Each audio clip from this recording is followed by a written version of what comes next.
Пророштвото за Нинивија, книга на видението на Наум Елкошанецот. Господ е Бог ревнител и одмазник. Господ се одмаздува и се гневи. Господ им се одмаздува на своите противници. Издржлив е во гневот против непријателите. Господ е долготрпелив, ама голем во сила. Никако Господ нема да ги пушти виновниците неказнети. Неговиот пат е во виор и во бура, облаците се прав на неговите нозе. Му се заканува на морето и го исушува, ги пресушува сите реки. Васан и Кармил овена, вене е цветот на Ливан. Пред него горите се потресуваат, бреговите се топат, земјата се воздига пред него, светот и се што живее во него. Кој може да издржи пред неговото негодување и кој ќе издржи пред пламенот на неговиот гнев? Неговиот гнев се излева како оган и стените се распаѓаат пред него. Господ е добар, тој е тврдина во ден на неволја, ги познава оние кои прибегнуваат кон него.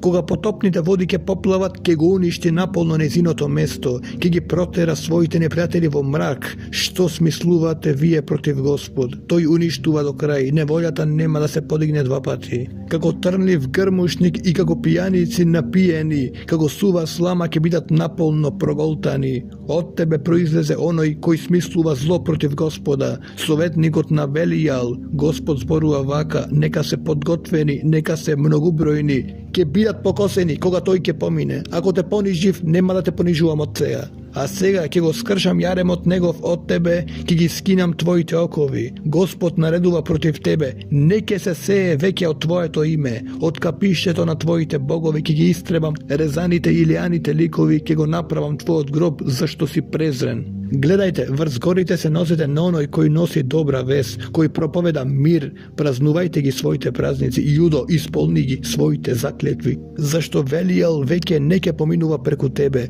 тој е сосема истребен. Рушител се крева против тебе, постави стража на зидовите, гледај кон патот, препаши ги бедрата, собери ги сите своји сили. Да, Господ ќе го обнови Јакововото величие, како Израелевото величие, зашто плячкашите ги ограбија, им ги истргаа лозијата. Штитовите на неговите јунаци се црвенеат, неговите војни се во црвено сукно, бојните коли блескаат како железни гламни, во денот кога се подготвува копија да се брануваат, бојните коли бесниат по улиците, летаат удирајки се една со друга, изгледаат како гламни, како молни, само светкаат. Си спомнува за неговите мокници, се сопи над водот, итаат бргу кон незините ѕидови, обсадата веќе е поставена. Се отворат портите од реките, палатите се растопија, таа која стоеше тврдо беше свлечена и одведена, незините робинки цвилат како гласот на гулабите, се удираат во гради. Нинивија во своите дни беше како базен полн со вода, тие бегаат сега. Застанете, застанете, но никој не се завртува. Грабете сребро, грабете злато, му нема крај на благото. Изобилство на скапоценности, ограбена е, напуштена, разурната е таа, срцето се топи, колената треперат, измачување во секое бедро, на сите лицата им се побледени. Каде е јамата на лавовите и местото каде лавчињата се хранат? Кога лавот и лавицата и малите лавчиња одеа, никој не ги плашеше. Лавот раскинуваше доволно за своите лавчиња, даваше за својата лавица, ги полнеше со плен своите пештери, со лов своите јами. Еве ме против тебе, говори Господ на двојствата, ќе ги изгорам во дим твоите бојни коли, мечот ќе ги проголта твоите лавчиња, ќе ги истребам од земјата твоите грабежи и не ќе се чуе веќе викот на твоите гласници.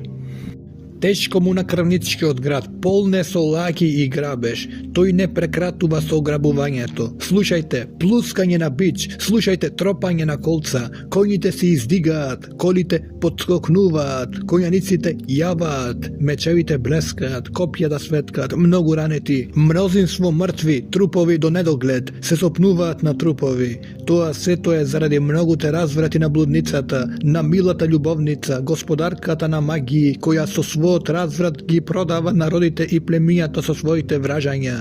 Еве ме против тебе, говори Господ над војските, ќе ги подигнам преку твоето лице скутовите на твојата облека, ќе им ја покажам твојата голота на народите, твојот срам на царствата, ќе фрлам смет врз тебе, ќе те засрамам, ќе те ставам за приказ. Секој кој ќе те види ќе бега од тебе и ќе рече: Нинивија, каква урнатина! Кој може да ја пожали? Каде да барам тешители за тебе? Зар не си подобро од Амоновата Теба, која лежеше меѓу водите на Нил, со води обкружена? Морето беше нејзин пред зид, водите беа нејзин зид. Нејзина сила беше Етиопија и Египет немаше граници, Фут и Ливија и беа помошници, но сепак заробена, таа отиде во робство. И нејзините младенци беа здробени по сите раскрсници, за нејзините угледни луѓе фрлаа жрепка, сите нејзини големци оковани се во вериги. Така и ти ќе се опијаниш, ќе се сокриеш и ќе бараш за солниште од непријателите. Сите твои тврдини се како смоквите со рани зрели плодови. Ако се стресат, тогаш паѓаат во устата на оној кој сака да ги јаде. Ете твојот народ среде тебе се како жени, портите на твојата земја ќе бидат ширум отворени пред непријателите твои. Огнот ги изгоре твоите резиња. Нацрпи си вода за опсадата, зацврсти ги своите утврди, влези во калта, газија глината, земи калап за плитар. Таму оган ќе те проголта и мечот ќе те истреби, ќе те изеде како скакулците. Множи се како бубачки, множи се како скакулци, ги умножи твоите трговци повеќе од звездите на небесата. Но младите скакулци се слекуваат и одлетнуваат. Твоите кнезови се како скакулци, а военачалниците како рои скакулци, што седат по зидовите кога е студено, но кога сонцето ќе огре, одлетнуваат и нивното место не се познава каде биле. Твоите пастири спијат, о царе асирски, твоите мокшници лежат, твојот народ се распрсна по горите, никој веќе не може да го собере.